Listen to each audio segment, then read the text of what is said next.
नमस्कार दोस्तों, मैं हर्ष आपका स्वागत करता हूं हमारे YouTube चैनल पर। आज हम आपके लिए लेके आए हैं हिमाचल डोज का एपिसोड नंबर 2, जिसमें कि हम बात करेंगे हिमाचल प्रदेश जीके का। जो भी डिफरेंट एग्ज़ाम में हिमाचल प्रदेश जीके पूछा गया है, एचपी से रिलेटेड जितने भी क्वेश्चन हैं उनके बारे में बात करेंगे और साथ में ही इंडियन जीके के बारे में भी बात करेंगे, उसके क्वेश्चंस को देखेंगे। तो दोस्तों चलिए शुरू करते हैं हमारी आज की वीडियो। सबसे पहले आप सब्सक्राइब करें हमारा यूट्यूब चैनल और शेयर करें हमारी वीडियो। तो हमारे पास आज का क्वेश्चन यहाँ पे है, the great law giver of ancient times was. प्राचीन समय का महान विधि दाता था। ऑप्शन है हमारे पास मनु, अशोका, आर्यभट्टा या फिर कौटिल्य। तो इसका सही आंसर होगा हमारे पास ऑप्शन नंबर ए, मनु। और मनु के ऊपर ही पुस्तक है जिसका नाम है मनु स्मृति, जिसमें कि विधि के बारे में बताया गया है, लॉ के बारे में बताया गया है। नेक्स्ट क्वेश्चन है हमारे पास, who was the founder of Nanda dynasty. Nanda वंश का संस्थापक कौन था। ऑप्शन है हमारे पास बिंबिसार, महापद्मानंद, अजातशत्रु या फिर धनानंद। इसका सही आंसर होगा ऑप्शन बी, महापद्मानंद। अगला क्वेश्चन है, who was the author of Buddhacharita. Buddhacharita का लेखक कौन था। ऑप्शंस हैं वसुमित्र, नागसेन, अश्वघोष या फिर नागार्जुन। तो इसका सही आंसर होगा हमारे पास ऑप्शन सी, अश्वघोष। नेक्स्ट क्वेश्चन की बात करते हैं, the Lingaraja temple is located at. Lingaraj मंदिर कहाँ स्थित है। ऑप्शंस हमारे पास भुवनेश्वर, खजुराहो, मदुरई या फिर माउंट आबू। तो इसका बिल्कुल सही आंसर होगा हमारे पास ऑप्शन ए, भुवनेश्वर। अगला क्वेश्चन, मोहम्मद बिन तुगलक बाज प्रोफिशिएंट इन। मोहम्मद बिन तुगलक किसमें निपुण था। ऑप्शंस यहाँ पर हमारे पास हैं कला, संगीत, सुलेखन या फिर दर्शन। तो इसका बिल्कुल सही आंसर होगा ऑप्शन सी, सुलेखन, कैलीग्राफी, यानी कि वह लिखने में निपुण था। नेक्स्ट है, Sufi kalam a great devotional music is the characteristic of. Sufi kalam भक्ति संगीत का एक प्रकार किसकी विशेषता है। ऑप्शंस में हमारे पास हैं गुजरात, राजस्थान, कश्मीर या फिर इनमें से कोई नहीं। तो इसका बिल्कुल सही आंसर होगा ऑप्शन सी, कश्मीर। अगला क्वेश्चन है हमारे पास, all India Muslim League was formed at. All India Muslim League की स्थापना हुई कहाँ पे हुई थी। ऑप्शंस लाहौर, अलीगढ़, लखनऊ या फिर ढाका। तो इसका सही आंसर है ऑप्शन डी, ढाका। ध्यान में बात रखनी है, इंपॉर्टेंट क्वेश्चन बन जाता है। अगला क्वेश्चन है हमारे पास, the book unto this last which influenced M K Gandhi was authorized by. पुस्तक अनटू दिस लास्ट, जिसमें एम के गांधी को प्रभावित किया, इस बुक ने क्या किया, महात्मा गांधी को प्रभावित किया, किसके द्वारा लिखी गई है। ऑप्शंस हमारे पास Boris Yeltsin, John Ruskin, Pushkin या फिर रस्किन बॉन्ड। तो इसका आंसर होगा हमारे पास option number B, John Ruskin द्वारा ये बुक लिखी गई थी। और दोस्तों ये क्वेश्चन जो है वो कई बार एग्जाम्स में पूछा गया है, तो ये एक इम्पॉर्टेंट क्वेश्चन बन जाता है। आगे है, विच of the following courts is responsible for the enforcement of fundamental rights. मूल अधिकारों के प्रवर्तन के लिए निम्न में से कौन सा न्यायालय उत्तरदायी है। ऑप्शंस हमारे पास supreme court, high court, both A and B या फिर डिस्ट्रिक्ट कोर्ट। तो इसका आंसर होगा option C, both A and B. तो मूल अधिकारों के लिए या फिर फंडामेंटल राइट्स के लिए सुप्रीम कोर्ट और हाई कोर्ट क्या होता है, उत्तरदायी होता है। और इसके लिए वो क्या करता है, रिट्स जारी करता है। सुप्रीम कोर्ट जो है वो आर्टिकल 32 के अनुसार रिट्स जारी करता है, जबकि हाई कोर्ट आर्टिकल 226 के अनुसार 5 रिट्स जारी करता है। आगे बढ़ते हैं, Rashtrapati Bhavan was designed by. Rashtrapati Bhavan किसके द्वारा डिजाइन किया गया। ऑप्शंस हमारे पास एडवर्ड स्टोन, ली कॉर्सबियर, एडविन लुटियंस या फिर तरुण दत्त। तो इसका आंसर क्या होगा हमारे पास option number C, Edwin Lutyens. Edwin Lutyens is correct answer.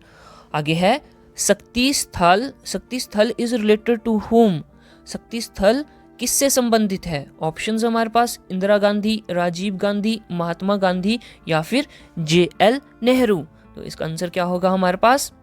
Option number 1 या फिर ए इंदिरा गांधी। तो शक्ति स्थल इंदिरा गांधी से संबंधित है। यहां पर क्या है? शक्ति स्थल में इंदिरा गांधी की क्या है? कब्र है। नेक्स्ट है हमारे पास, where was the first parliamentary form of government formed, प्रथम संसदीय स्वरूप की सरकार कहाँ बनी? ऑप्शंस ब्रिटेन, बेल्जियम, फ्रांस या फिर स्विट्जरलैंड। तो इसका आंसर ऑप्शन ए ब्रिटेन में। ब्रिटेन में क्या हुआ? सबसे पहली बार पार्लियामेंट्री गवर्नमेंट की पार्लियामेंट्री फॉर्म के साथ सरकार बनी। नेक्स्ट है हमारे पास, the speaker's vote in the Lok Sabha is called, Lok Sabha में स्पीकर का वोट कहलाता है। ऑप्शंस देखेंगे यहाँ पे, निर्णायक मत या फिर कास्टिंग वोट, विश्वास मत या फिर साउंड वोट, प्रत्यक्ष मत, डायरेक्ट वोट या फिर अप्रत्यक्ष मत यानी कि इनडायरेक्ट वोट। तो इसका आंसर होगा हमारे पास ऑप्शन ए निर्णायक मत, कास्टिंग वोट।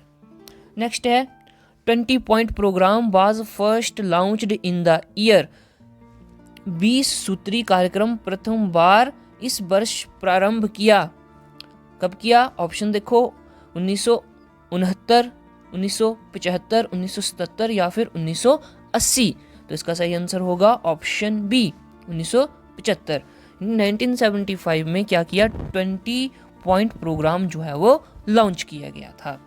नेक्स्ट है हमारे पास, which state of India has largest area, तो हमें एरिया वाइज भारत का सबसे बड़ा राज्य बताना है। ऑप्शंस हमारे पास हैं उत्तर प्रदेश, मध्य प्रदेश, महाराष्ट्र या फिर राजस्थान। तो इसका बिल्कुल सही आंसर होगा option D Rajasthan.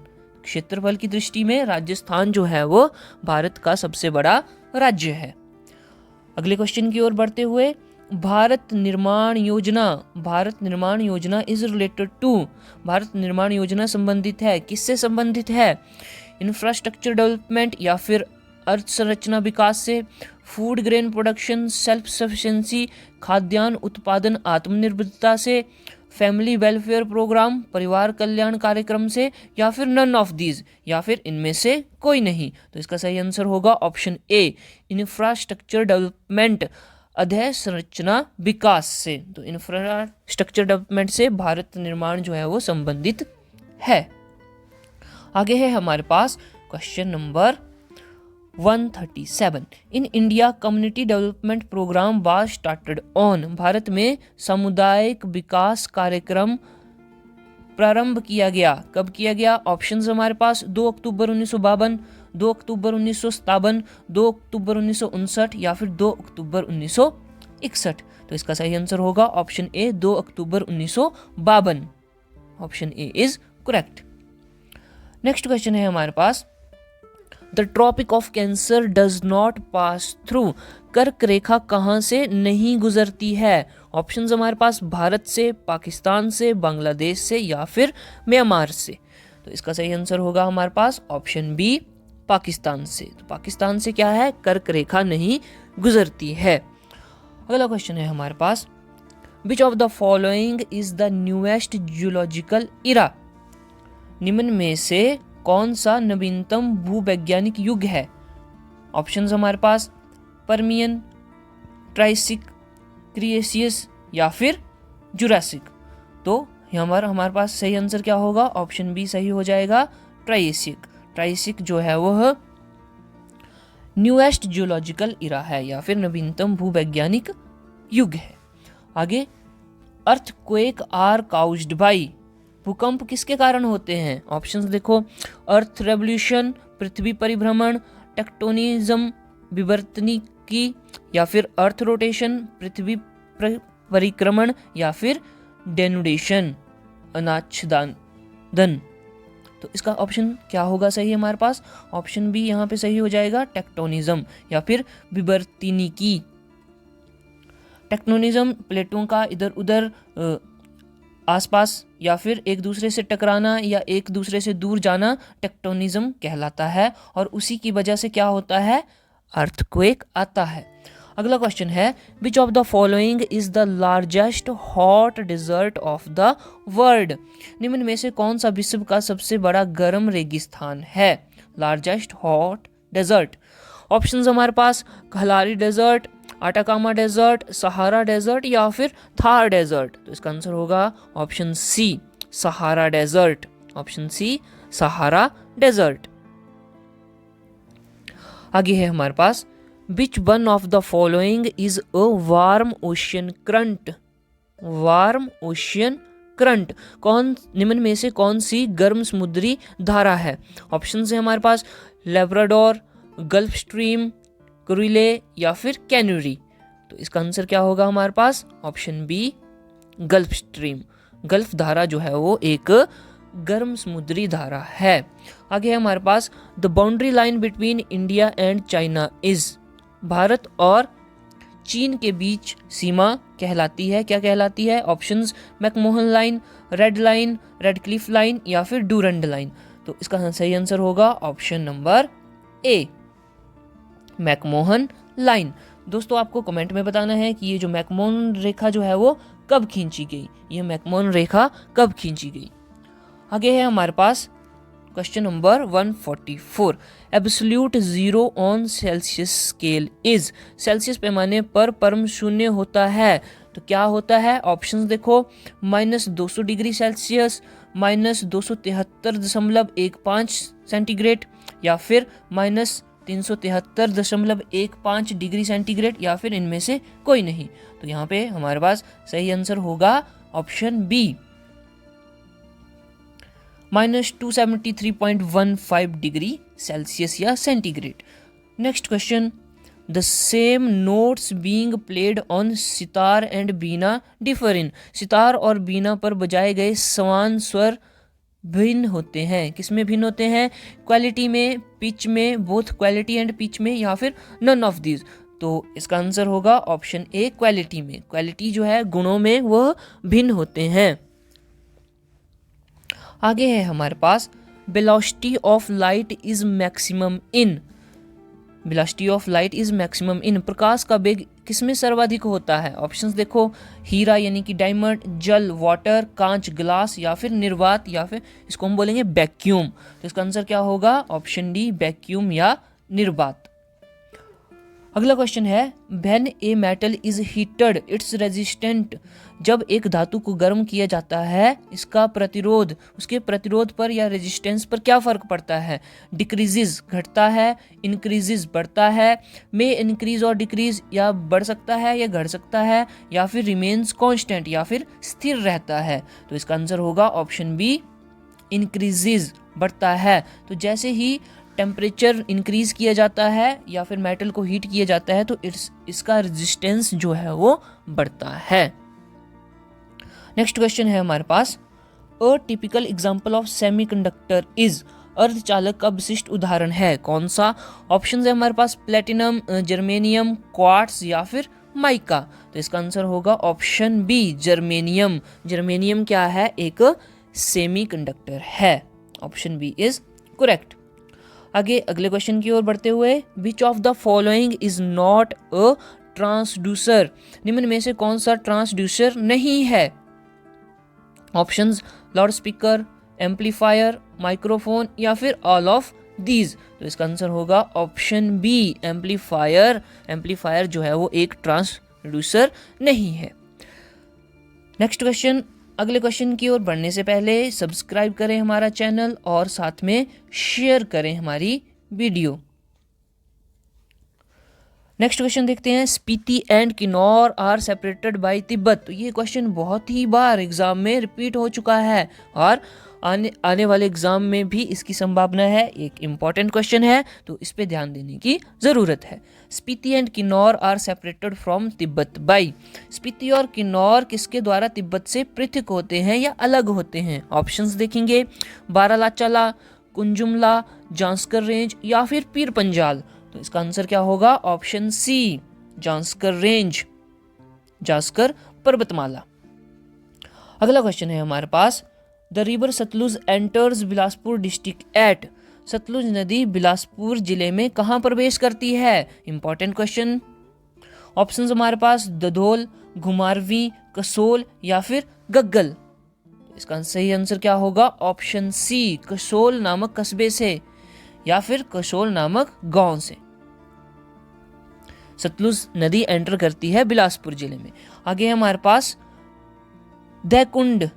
दैकुंड is a place near.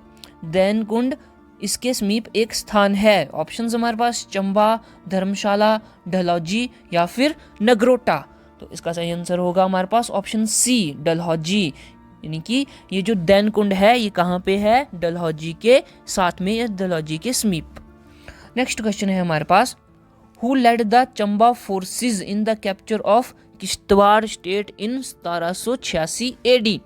1786 में किश्तवाड़ राज्य में अधिग्रहण में चंबा सेना का नेतृत्व किसने किया? ऑप्शंस हमारे पास राज सिंह, ब्रजराव देव, ध्यान सिंह या फिर जीत सिंह। इसका आंसर होगा option D, Jeet Singh. Option D, Jeet Singh. अगला क्वेश्चन है हमारे पास, in which year Kangra fort was captured by Muhammad Tughlaq. ये इंपॉर्टेंट क्वेश्चन है। यह इंपॉर्टेंट क्वेश्चन है। मोहम्मद तुगलक द्वारा किस वर्ष कांगड़ा किला जीता गया था? ऑप्शंस 1337, 1340, 1327 या फिर 1256। तो इसका सही आंसर होगा ऑप्शन ए, 1337। अगला क्वेश्चन है हमारे पास, in ancient the capital of Rampur Bushahr state was. प्राचीन काल में रामपुर बुशहर राज्य की राजधानी थी। कौन सी थी? ऑप्शंस लेह, लहासा, कामरू या फिर रिब्बा। तो ये भी इंपॉर्टेंट क्वेश्चन है और इसका आंसर होगा ऑप्शन सी, कामरू। अगला क्वेश्चन है हमारे पास, who become the first president of Sirmaur Praja Mandal इन 1937। सिरमौर प्रजा मंडल का सबसे पहला अध्यक्ष कौन बना?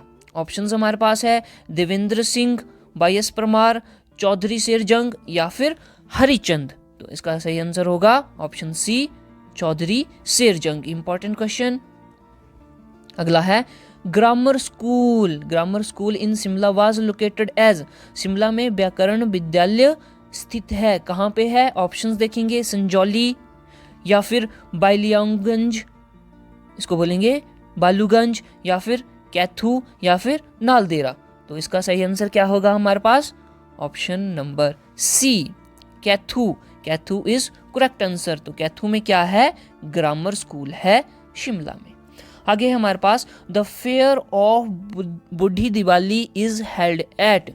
बुढ़ी दिवाली मेला कहाँ आयोजित होता है? ऑप्शंस देखेंगे, सोईधार, फरनाली, खोखम या फिर निरमंड। तो इसका सही आंसर होगा हमारे पास ऑप्शन डी, निरमंड। निरमंड में बूढ़ी दिवाली मेला जो है वो आयोजित किया जाता था।